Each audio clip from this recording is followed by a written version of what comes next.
The rain-slicked streets of Seattle gleamed under the sodium lamps like veins pulsing with regret, and Waylon Harper stood at the edge of the courthouse steps, his heart hammering as if it might shatter the cheap umbrella clutched in his fist.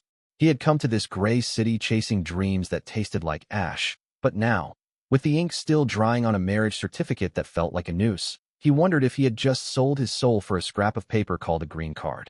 Elias Thorne, the stranger-turned-husband in name only, extended a hand that trembled just enough to betray the lie they were both weaving, his voice a low rumble over the downpour.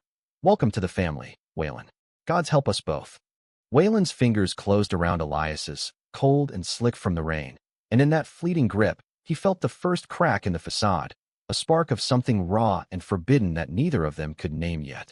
They had met 3 weeks ago in a dimly lit immigration lawyer's office, two lost souls bartering desperation for legality. But as they turned from the altar of bureaucracy and stepped into the relentless Pacific Northwest drizzle, Waylon caught the faint scent of Elias's cologne, cedar and salt, mingling with the wet pavement, and it anchored him in a way that terrified him.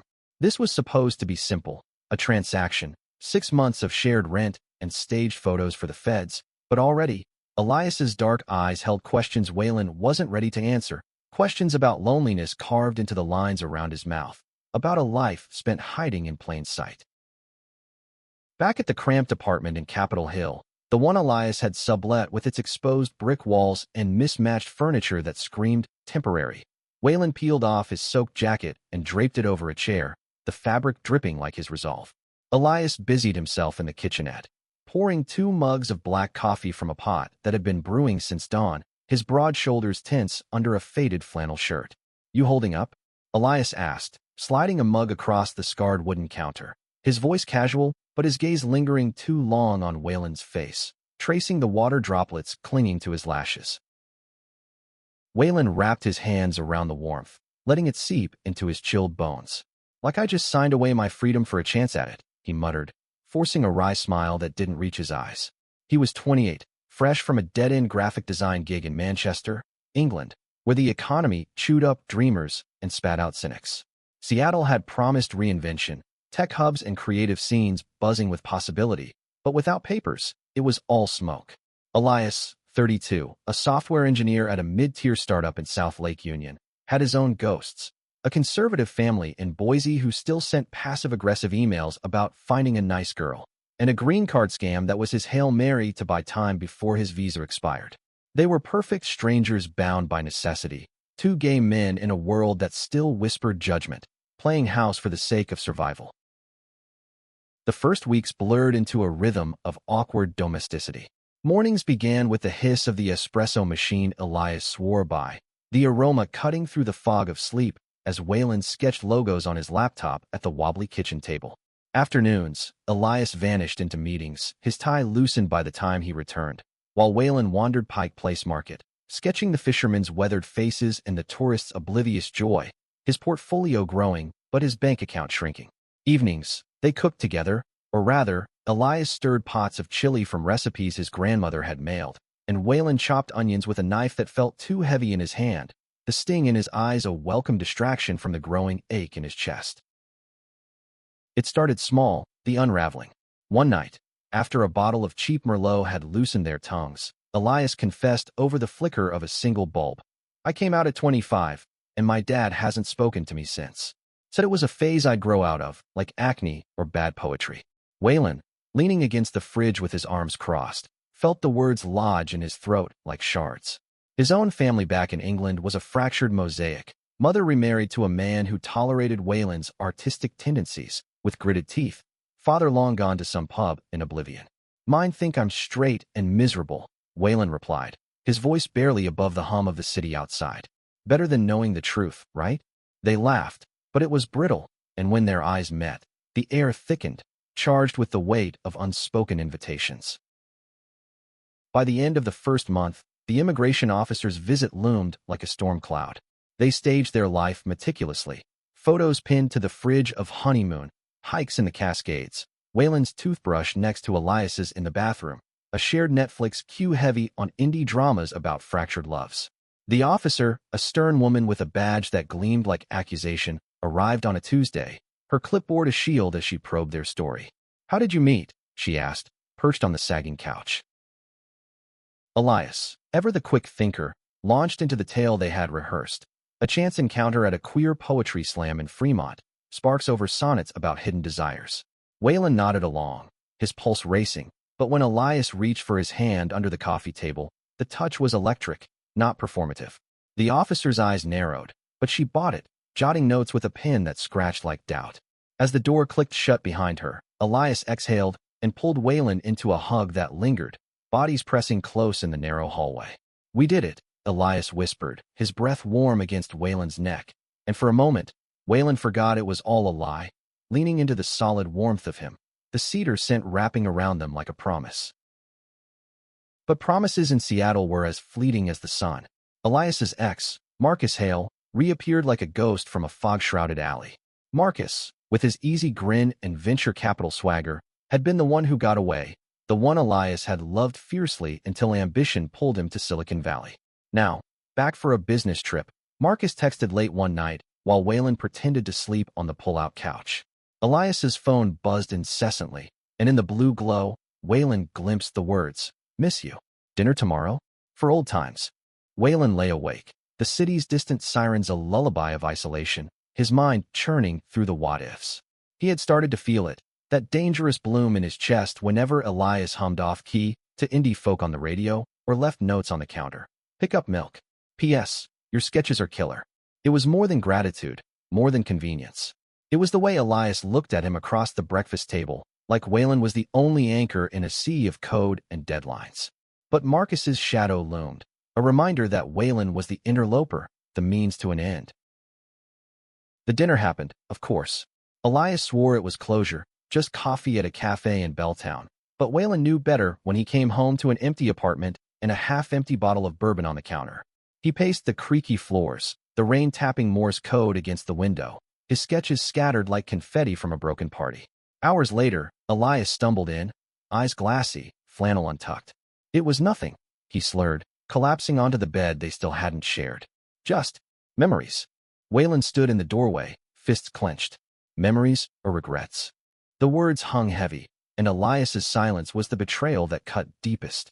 That night, Waylon slept on the fire escape, the cold metal biting through his shirt, staring at the constellation of apartment lights twinkling like false stars.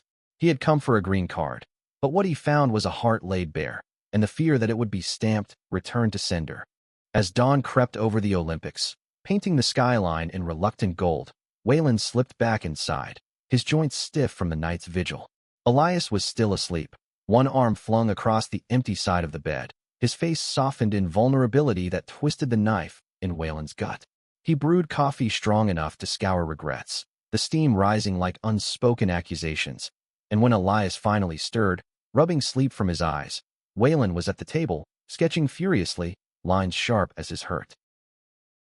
"Morning," Elias mumbled, voice gravelly, reaching for his mug. He paused, sensing the chill, and sat across from Waylon, the table a chasm between them. "About last night. Marcus is just an echo. It doesn't change us." "Us," Waylon echoed, his pencil snapping in his grip, the leads scattering like trust. "There is no us, Elias. There's a contract, a lease, photos for the file. Don't make it more." But even as he said it, his voice cracked, betraying the lie. He wanted more.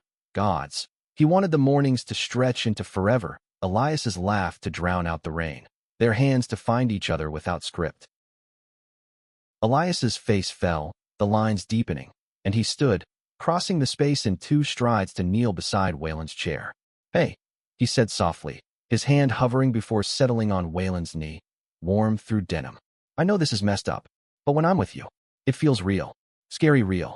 His eyes, dark and earnest, searched Waylon's, and in that gaze, Waylon saw the boy from Boise, the one who had hidden love letters in his sock drawer, the one who dreamed of a life unapologetic.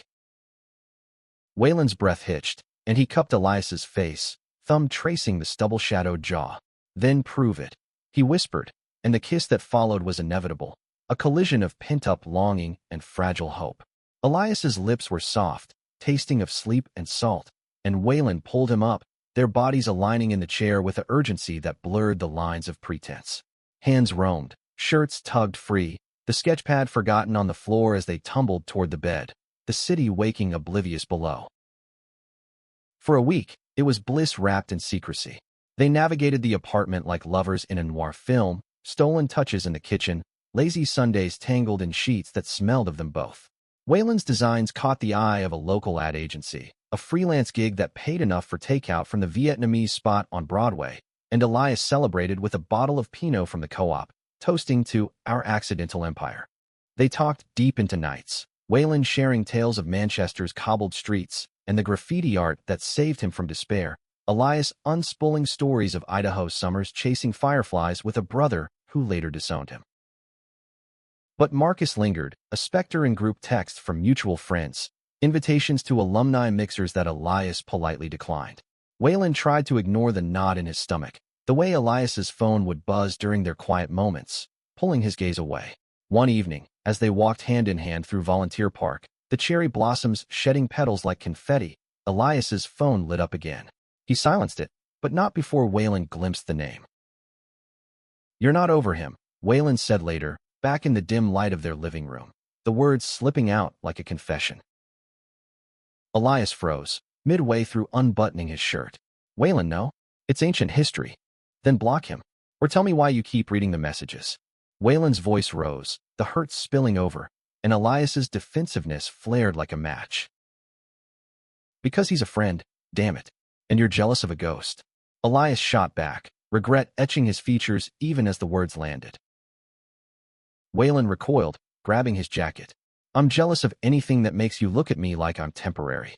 He stormed out into the drizzle, the door slamming like a verdict, his feet carrying him to the waterfront, where ferries cut through the sound like knives through calm. He sat on a bench slick with mist, watching couples stroll arm in arm, their laughter a distant hum. How had it come to this? A green card marriage birthing real love, only to fracture on the rocks of old wounds. His phone buzzed, Elias's texts piling up. "Come home. Please. I love you." The words blurred with rain on the screen, and Waylon's chest ached with the truth of it. He loved Elias too, fiercely, but love in the shadows of deception felt like quicksand. Hours later, he returned to find Elias pacing, eyes red-rimmed. "I blocked him," Elias said without preamble, holding out his phone like evidence. "And I call my therapist. Us, it's worth fighting for."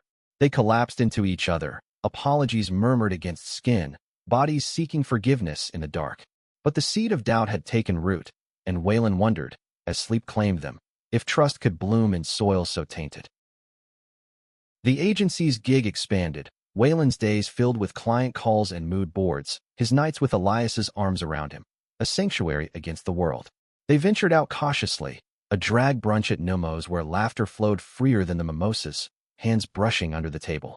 Seattle unfolded for Waylon like a lover's secret. The hidden speakeasies in Pioneer Square, the ferry rides to Bainbridge with picnics of cheese and crusty bread, Elias's head on his shoulder as the water lapped rhythmic. Yet, the immigration check-in loomed, a 6-month review that demanded proof of their union's authenticity. They gathered evidence like detectives, joint bank statements, love notes scrawled on napkins, a weekend trip to the San Juans documented in blurry selfies. "We're good," Elias assured, but his smile strained, and Waylon caught him staring at old photos on his laptop, Marcus's arm slung casual around his waist. The night before the appointment, tension crackled like static. They made love slow and deliberate, as if mapping each other's scars, but afterward, lying tangled, Elias's voice broke the silence. "What if they see through us? What if this ends?" Waylon propped on an elbow, tracing Elias's collarbone. "Then we fight it. Together." But Elias's eyes were distant, haunted, and Waylon's heart whispered warnings. The office was sterile, fluorescent hum underscoring the interviewer's questions. "Describe a challenge you faced as a couple." Elias squeezed Waylon's hand, launching into a story of their first fight, over burnt toast, embellished with tender resolution. Waylon chimed in, voice steady, but inside, he cataloged the real fractures, the ones mending slow. Approved, they celebrated with pho and a walk along the locks, salmon leaping upstream like symbols of persistence. To us, Elias toasted with a stolen beer, and Waylon clinked bottles, hope flickering anew. But as autumn leaves turned the parks to fire, Marcus's shadow lengthened. An email arrived, innocuous at first, a job offer at Elias's firm, tempting with equity and escape from startup grind. Elias agonized over dinner, fork pushing peas like dilemmas. It's just work, he said, but Waylon saw the pull, the nostalgia in his sighs. Work that comes with him, Waylon replied quietly, the words a dam breaking. Choose, Elias. Us or the echo. Elias's face crumpled, and he reached across the table. You. Always you. The kiss sealed it, fierce and reaffirming, but Waylon tasted the lie, subtle as smoke.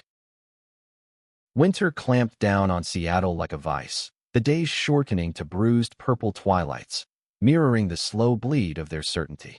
Waylon threw himself into work, his portfolio blooming with commissions for local bands and coffee roasters, each deadline a distraction from the quiet erosion at home. Elias accepted the job, swearing boundaries with Marcus were ironclad, but the late nights at the office stretched, his returns marked by exhaustion and evasions. Traffic, he'd say, or team drinks, and Waylon would nod, sketching in silence, the charcoal smudging like suspicions. One February evening, snow flurrying rare and insistent, Waylon waited with takeout from the Thai place, basil chicken cooling on the counter. Elias burst in at 10, cheeks flushed, shedding his coat with a grin that faltered at Waylon's expression. You're late, Waylon said, not accusing, but the air thickened. Meeting ran over. Marcus was pitching this killer app. Elias's eyes darted, and Waylon's stomach twisted. Again, the word hung, and Elias deflated, sinking onto the stool. It's work, Waylon. I can't just. You can. You promised. Waylon's voice rose, plates clattering as he paced. Or is this all I am? A green card footnote until something shinier comes along. Elias stood, hands raised. That's not fair. I love you. But the words rang hollow, and when Waylon pressed, Elias's temper snapped. You think I don't fight this every day? Hiding us from my family, from colleagues? You're not the only one sacrificing. The argument spiraled, barbs flying like sleet. Waylon's insecurity, Elias's avoidance. It ended with Waylon grabbing his sketchbook and fleeing to a bar in the U District, nursing a whiskey amid undergrad chatter. There, in the haze of neon and regret, his phone lit with a photo from a friend, Elias and Marcus at an industry gala, arms linked, smiles too intimate. The caption, old flames lighting up the room? Waylon's vision blurred, not from drink, but devastation. He stumbled home at dawn, the snow melting to slush underfoot, and found Elias asleep on the couch, a throw blanket tangled around him. In the dim light, Waylon rifled through Elias's jacket, finding a receipt from a hotel bar, 2 glasses circled in red ink. The evidence burned, and so did the tears he swallowed. Confrontation came over breakfast, the photo thrust like a dagger. Elias paled, stammering. It was networking. Nothing happened. Look at you, Waylon whispered, voice breaking. You light up for him. Not me. He packed a bag then, swift and numb, the zipper's rasp echoing his resolve. I can't be the placeholder. Elias begged, tears streaking his face. Stay? Please. I'll quit. I'll cut him out. But Waylon shook his head, the door clicking shut behind him like finality. He crashed with Luca, a barista from his agency gig, in a loft overlooking the sound. Luca, with his easy empathy and collection of vintage vinyl, offered the couch and no questions, but solitude not. Days blurred into freelance hustles and midnight walks along Alki Beach, the Olympics a distant silhouette mocking his isolation. Emails from immigration pinged, reminders of their sham union, now a farce in every sense. Waylon ignored them, drowning in what-ifs. The mornings Elias had made him coffee, the way their laughter had filled the cracks. Elias's texts were relentless at first, pleas morphing to apologies, then silence that echoed louder. Waylon scrolled old photos, their faces alight with nascent joy, and wondered if love was just a beautiful con. Spring teased with crocuses pushing through mud, and Waylon's work flourished, a mural commission for a queer youth center in Capitol Hill, vibrant strokes of color against gray walls. Painting it, ladder teetering, he poured out the pain. Blues for betrayal, reds for rage, golds for the ghost of what could have been. One rainy afternoon, as he daubed the final touches, a familiar figure appeared below, umbrella shielding Elias's face. Waylon's brush faltered, paint dripping like blood. Elias looked up, drenched despite the cover, eyes pleading. Can we talk? Against better judgment, Waylon descended, the air thick with unsaid. They walked to a nearby cafe, steam from lattes curling between them. I quit, Elias said, voice raw. And I told Marcus everything. About us. He was surprised, but it's over. For good. Waylon stirred his drink, foam swirling. Why now? Because losing you shattered me. Elias's hand covered his, tentative. I was scared, Waylon, of how deep this went. But you're my home. The words unlocked something, tears pricking, and Waylon squeezed back. Prove it again. No more echoes. They rebuilt slow, like a house after flood. Elias found a new job at a non-profit coding for education. His hours human, his presence constant. They moved to a brighter apartment in Fremont, trolls and bridges a whimsical backdrop, and therapy sessions became ritual, unpacking closets of fear. Waylon's mural drew crowds, whispers of his talent spreading, and Elias cheered loudest, framing prints for their walls. Summer arrived gentle, markets bursting with berries and buskers. They hosted a barbecue for friends, Luca grilling skewers while a playlist of Phoebe Bridgers wove melancholy magic.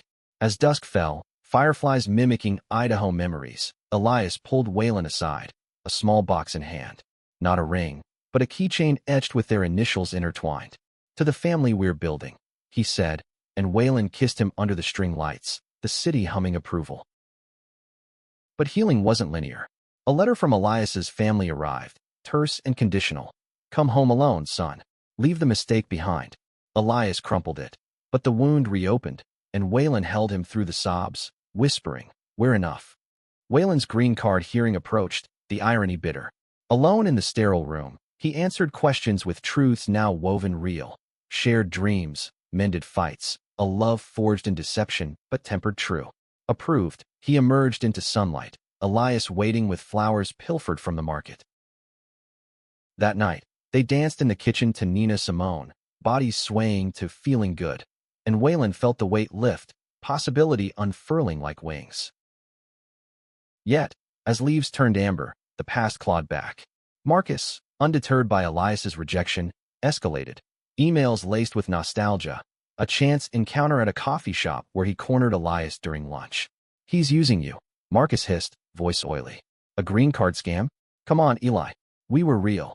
Elias rebuffed him, storming out, but the poison seeped. That evening, over stir-fry and strained silence, Elias confessed the run-in. He said you're temporary, that I deserve better. Waylon's fork clattered, rage simmering. And you? What did you say? That he's wrong. That you're everything. But doubt flickered in Elias's eyes, and Waylon saw the fracture widening. The betrayal crested at a company retreat in the San Juans, Elias's new firm mandating team building. Waylon waved him off at the ferry terminal, a kiss lingering too long. Call me, he urged, and Elias promised. Silence followed, then a text at midnight, staying extra night. Weather delay. Waylon paced, the apartment echoing empty, his mind conjuring scenes from grainy thrillers. By morning, a mutual friend forwarded a photo, Elias and Marcus, roped into a group hike, but their proximity too close, Marcus's hand on Elias's back.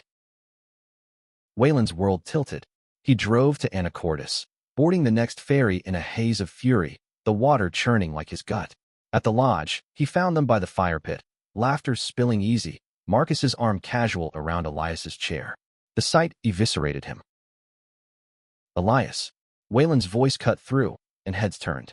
Elias paled, rising. Waylon? What? Save it. Waylon's eyes blazed, tears hot. This is your better? He turned, fleeing into the woods, branches whipping like accusations. Elias caught him at the trailhead, grabbing his arm. It's not what it looks. You lied. Again. Waylon wrenched free, chest heaving. I trusted you. Built this with you. And you let him in. Marcus appeared then, smug. He always comes back, sweetheart. Face it. Elias whirled on him. Get out. We're done. All of it. Security escorted Marcus away, but the damage festered. Back in Seattle, the apartment became a battlefield. Waylon moved to the couch, walls rising higher than the Space Needle. I can't breathe here, he said one night, voice hollow. It's all tainted. Elias pleaded, on his knees. Give me a chance to fix it. I choose you every time. But Waylon packed again, this time for real, crashing at Luca's indefinitely. Days stretched to weeks, freelance turning to full-time at the agency, his designs bold with pain. He volunteered at the youth center, mentoring kids with stories like his, hidden loves in hostile homes. Their eyes, wide with hope, mended him piece by piece. Elias respected the space, but notes appeared, sketches of their hands intertwined, left at the agency with "I'm sorry" in Elias's scrawl. Waylon kept them, a secret talisman, but pride held firm. Crisis peaked when immigration summoned Elias for a fraud investigation. Anonymous tip. Marcus is doing, no doubt. Alone in the hearing, Elias faced accusations, his voice steady as he defended their bond. It started as convenience, but it's real, deeper than papers. Evidence mounted. Therapy records, witness statements from friends, Waylon's mural with its hidden dedication etched in the corner. For my unintended anchor. Cleared, Elias emerged broken, driving straight to the center where Waylon painted a workshop. They almost tore us apart, he said, voice cracking. But I realized, you're my family, the one I choose. Waylon set down his brush, paint-streaked hands trembling. And if I walk, then I'll wait. Forever if needed. Elias's eyes held no shadows, only light. Waylon stepped forward, foreheads touching. Don't make me regret this. Reconciliation was tentative, therapy joint now, unpacking layers like onion skins. They sold the Fremont place, bought a cottage in West Seattle, views of the sounded daily bomb. Elias's family sent one last letter, silenced their final judgment, but he framed a photo of Waylon instead, on the mantel. Fall deepened, harvest moons gilding the hills. They adopted a rescue dog, a scruffy mutt named Boone, who bounded through their days with uncomplicated joy. Waylon's exhibit opened at a gallery in Pioneer Square, canvases alive with their story, betrayals and shadow, healings and dawn. Elias stood beside him, hand in Waylon's, as patrons murmured approval. Proud of you, he whispered, and Waylon believed it, the words a cornerstone. Winter returned softer, holidays spent with chosen kin, Luca's potluck, queer carols by the tree. As snow dusted the eaves, they lay in bed, Boone snoring at foot, and Waylon traced Elias's scars. We made it, he murmured. Elias smiled, kissing his temple. And we'll keep making it. Spring unfurled tentative, cherry blossoms carpeting the paths like forgiven sins, but the undercurrent of fragility lingered. Waylon's career ascended, a book deal for his visual essays on immigrant dreams, interviews with outlets that painted him as the voice of quiet revolutions. Elias supported from the wings, his nonprofit thriving with apps that connected isolated LGBTQ youth, echoes of their own hidden years. Yet, Marcus's shadow proved stubborn. A lawsuit loomed, defamation claims against Elias for the retreat confrontation, dragging their private hell into public glare. Paparazzi scraps at the courthouse, whispers in grocery lines, that fake marriage guy. Waylon shielded Elias, but the stress etched new lines, nights lost to legal briefs and what-ifs. One stormy evening, as thunder rolled off the sound, Elias broke. I can't do this to you, he said, staring at rain-lashed windows. The scrutiny, the lies unearthed. End it, Waylon.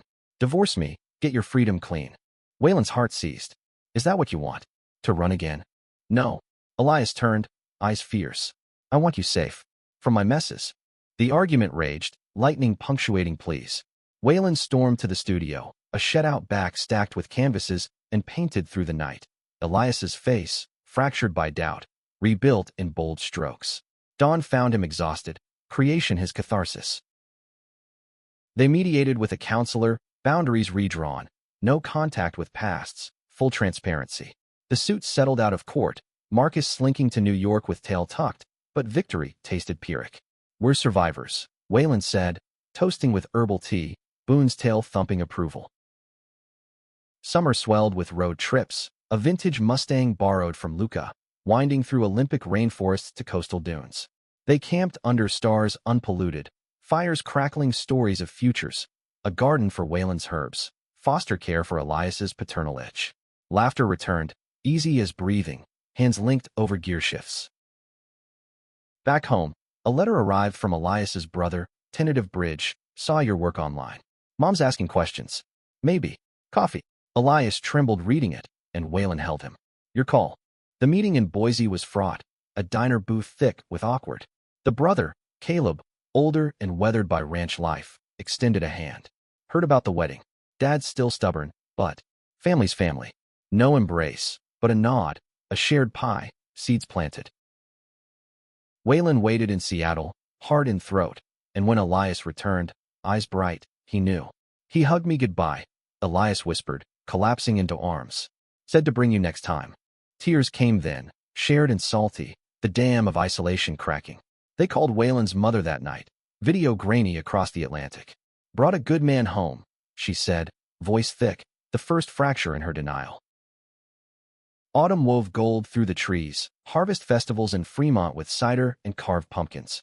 Waylon's book launched, signings where fans shared their greens card tales, mirrors to his own. Elias manned the table, selling as fiercely as he loved. Crisis whispered once more when Waylon's visa renewal hit snags. Bureaucratic red tape tangled by old rumors. Sleepless nights, forms piled like accusations. What if they deport me? Waylon voiced the fear, voice small. Elias pulled him close. Then we fight. Or I follow. Anywhere. The hearing passed, papers stamped, and relief crashed like waves. They celebrated with a vow renewal, not legal but soul deep, on a beach at sunset, Boone as witness, rings exchanged simple silver. Winter blanketed gentle, holidays expanded, Caleb visiting, awkward toasts evolving to stories. Waylon's mother Skyped, her new husband silent but present. The cottage brimmed, walls echoing with voices, a tapestry woven from threads once frayed. As snow fell soft, they sat by the fire, Waylon sketching Elias's profile, lines sure. This, he said, gesturing the room, the life, is the family I never knew I needed. Elias leaned in, kiss lingering. Ours. Forever. The new year dawned crisp, resolutions whispered over champagne flutes, more travels, deeper roots. Waylon's book tour took him cross-country, Chicago's windswept streets to Austin's humid nights, Elias tagging along when circuits allowed. Airports became confessions, layovers laced with love notes on napkins. Back in Seattle, community bloomed. They mentored at the youth center, Waylon teaching art as armor, Elias coding safe spaces online. A kid named Theo, 16 and freshly out, latched on, his sketches raw with rebellion. You too. You're proof, he said, eyes shining, and Waylon hugged him, echoes of his younger self. But undercurrents stirred.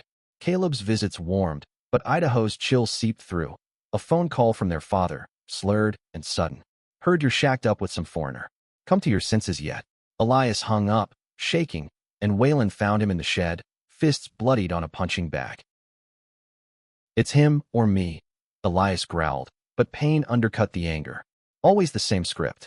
Waylon bandaged his hands, gentle. No ultimatums. We write our own. Therapy delved deeper, Elias confronting the abandonment. Letters unsent to the man who birthed him. Waylon shared his Manchester scars, the father's ghost in every pub brawl memory. Healing intertwined, vulnerabilities shared like secrets. Spring brought bloom. A garden plot tilled, tomatoes and basil twisting green. Boone chased squirrels, joy uncomplicated. They hosted dinners, Luca and Theo among guests, laughter spilling into streets. Yet, the ultimate test brewed. Waylon's mother announced a visit, transatlantic flight booked on impulse. Time to meet the man who stole your heart, she emailed, and panic fluttered.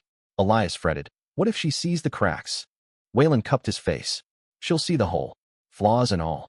Heathrow to SeaTac, her arrival was tears and hugs, jet lag etching her face. Over dim sum in the international district, stories flowed. Her regrets, Waylon's silences. Elias charmed with bad puns, and by week's end, walks along Discovery Park, she squeezed his hand. He's a keeper, love. Don't let go. Her departure left echoes, a photo album gifted, bridges tentative but building. Elias's family fractured further when Caleb eloped, wedding invite excluding them. Your choice, the note read, and Elias grieved, but Waylon's presence anchored. Summer peaked in heat waves rare, ferries to islands for swims in chill waters. They fostered their first kid, a teen named Riley, scared eyes softening over weeks. Her stories of rejection mirrored theirs, and in teaching her resilience, they reclaimed their own. Autumn's palette deepened conflict subtle. A gallery show for Waylon clashed with Elias's conference in Portland, logistics straining. Go, Waylon urged, but loneliness crept during the empty bed nights. Reunited, sparks reignited, but words unspoken simmered. Missed you, Elias said, but Waylon heard the unsaid. Too much time apart. They adjusted, calendars synced like heartbeats. Winter solstice brought Yule logs and carols, Riley staying through holidays, her laughter a new melody. Crescendo hit with Elias's health scare. A routine check flagging irregular heartbeat, stress's toll. Hospital lights harsh, Waylon's vigil endless, holding his hand through EKGs. Not leaving you. Elias joked weakly, but fear gripped. Recovery slow, lifestyle shifts, yoga at dawn, hikes in the Cascades. Vulnerability bonded deeper, Elias's gratitude in every touch. Spring cycled anew, garden thriving, Riley adopted officially, papers signed with tears. The cottage overflowed. 3 souls, dog forth, family forged. Waylon's second book brewed, chapters on chosen kin. Elias proposed expansion. More fosters? A bigger table? Waylon grinned. Endless. Years layered like patina, Seattle's reigns a constant companion to their evolving saga. Riley thrived, college-bound with scholarships, her room a gallery of their shared art. Theo visited often, now a barista with dreams of his own. The youth center expanded, named Anchor House, in subtle nod to Waylon's mural. Elias's nonprofit scaled nationally, board seats and keynotes, but he grounded in home. Sunday pancakes, Boone's graying muzzle. Caleb reconciled piecemeal, visits lengthening, even a nod from their father at Christmas, gruff but present. Waylon's acclaim grew, TED Talks on identity's brushstrokes, but imposter syndrome nipped. You belong, Elias affirmed, nights wrapped in affirmation. A final shadow, Marcus's obituary, overdose in a Manhattan haze. No glee, only pity, a toast to lessons learned. He was lost, Elias said, and Waylon agreed, holding tighter. Climax crested in loss's wake. Waylon's mother passed, quiet in sleep. Manchester funeral stark, but Elias at his side, Caleb too, a circle closing. Back home, grief's garden, they planted a tree, cherry for her laugh. Healing's arc peaked in renewal, wedding vows true, this time courthouse real, friends witnessing. Rings exchanged under arbor, Riley flower girl, Boone ring bearer and bow tie. Reception spilled joy, dances to favorites, toasts to journeys. From green cards to this, Luca quipped, glasses clinking. After, honeymoon in Vermont's greens, cabins and covered bridges, whispers of futures, kids, travels, art unending. Return brought clarity, family not blood, but bonds chosen, mended, cherished. Waylon sketched their portrait, eyes meeting across canvas, love's depth infinite. In the cottage, fireside, Elias murmured, discovered more than papers. Found us. Waylon smiled, heart full. The family we built. The one that lasts. Through seasons, they endured. Conflicts small, joys vast. Riley's wedding years on, grandkids toddling, laughter echoing. In twilight years, hands veined and sure, they watched sunsets from the porch, stories retold, love's narrative complete. Waylon's final canvas. Their life, strokes of storm and sun, a testament to unintended gifts. And in that, peace profound.